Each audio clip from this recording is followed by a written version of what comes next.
Nier Automata is a third-person hack-and-slash open-world action-adventure RPG game where you play as android 2B accompanied by 9S and a droid. This game takes place after Nier. Though this is a spin-off, there are nods to the past game here. But other than to appreciate these moments, playing the past game is unnecessary. This continues the human versus robot war in a post-apocalyptic open world where robots are beginning to feel emotions. 2B and 9S have an endearing relationship here, 2B being programmed to be more calm and composed, while 9S is more emotional. Leads for some great moments and dialogue in the game. It's just a shame they're so few and far between because watching their growth is the best part of the game. The game takes around 8 hours to complete. Though there are multiple endings and perspectives the game shows you if you're interested in checking them out. After playing through Automata the first time though, I was fine with that ending being my final ending. Because unfortunately neither the story nor the world enticed me to want to play again. The world is tiny, dull, colorless, lifeless, not fun to explore. And the entire 8-hour journey is spent revisiting all of these locations over and over. There were very few moments I thought, wow, this game is beautiful, or this section is really cool. It looks and feels generic throughout. I did enjoy the fact that the camera is constantly pulling in and out, changing game perspective to where at times the game feels like a 2D platformer. I just wish more was done with it than give us the typical gray and brown rusty structures to run through. For the most part, you get a task, go to the location on the map, turn in your progress, go to a different location, fight a boss that all but maybe 2 or just sponge your hack and slash battles,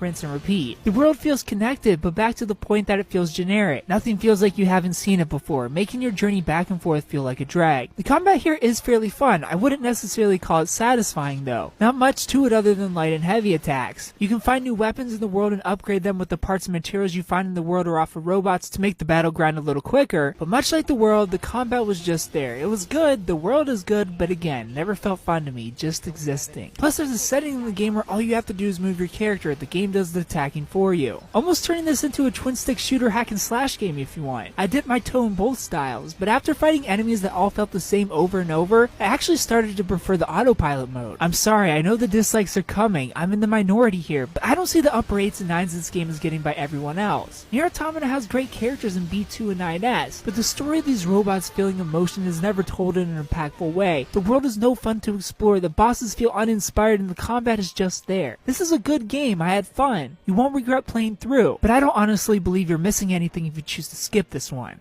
I give Nier Automata a 7 out of 10.